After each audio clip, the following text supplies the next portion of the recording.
নমস্কার বন্ধুরা, কুকুর শিখার রান্নাঘরে সকলকে স্বাগত জানাই। আজ আমি শিম দিয়ে ভীষণই টেস্টি একটা রেসিপি শেয়ার করব।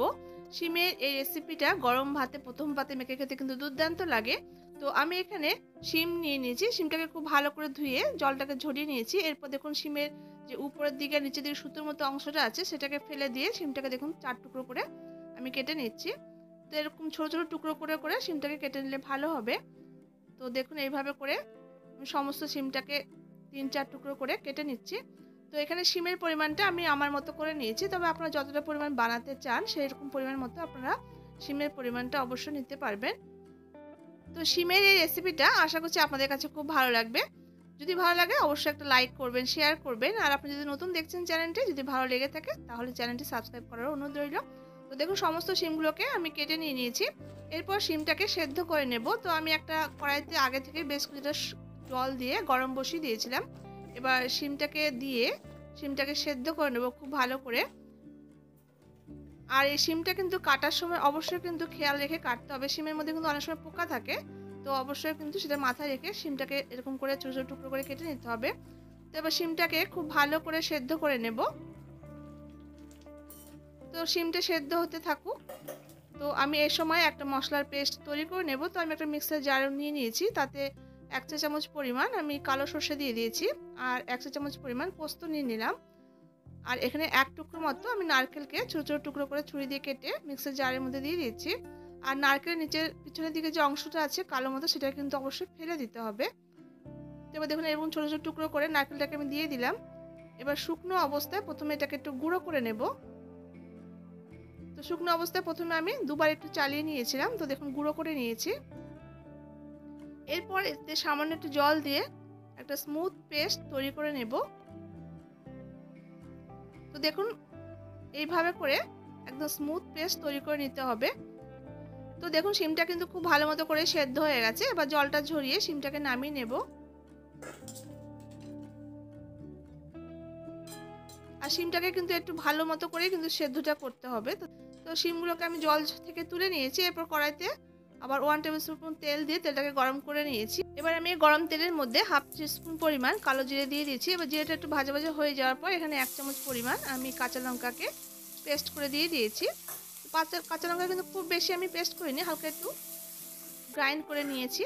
তো এরপর আমি কাঁচা লঙ্কাটা দিয়ে একটু নাড়াচাড়া করে এখানে 6-7 রসুনকে একটু থেতো করে দিয়ে দিলাম। এবার রসুনটা মিনিট 2-1 জন্য একটু ভেজে নেব। রসুনটা একটু নাড়াচাড়া করে ভেজে নেওয়ার পর এখানে আমি একটা বড় সাইজের পেঁয়াজ কুচিয়ে নিয়েছিলাম, সেই পেঁয়াজটা দিয়ে দিয়েছি। এবার পেঁয়াজটা দিয়ে নাড়াচাড়া করে একটু ভেজে নেব।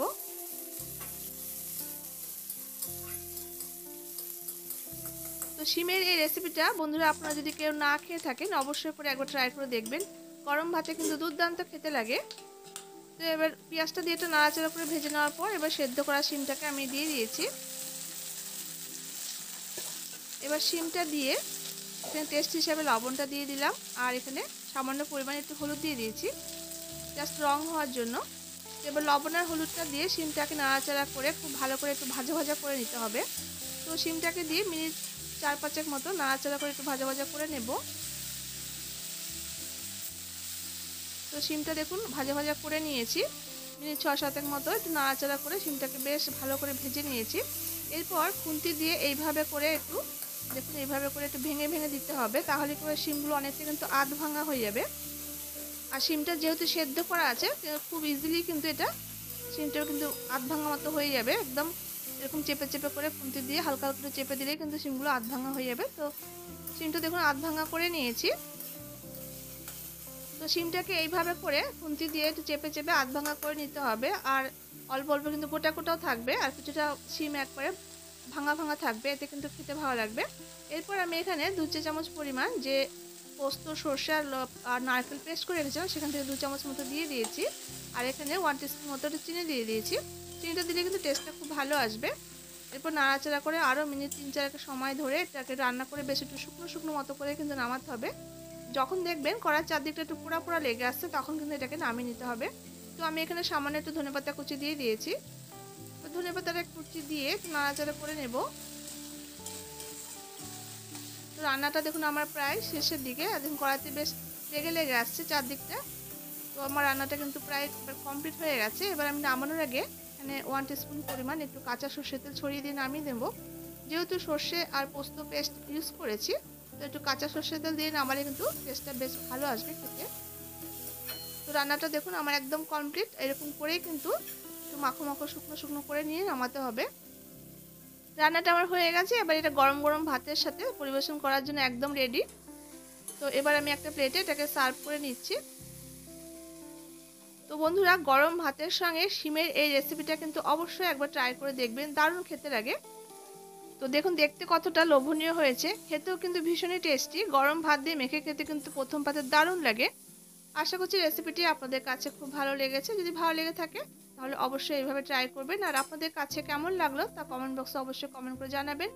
দেখা হচ্ছে পরবর্তী কোনো রেসিপির সঙ্গে। ততক্ষণের জন্য সবাই খুব ভালো থাকবেন, সুস্থ থাকবেন।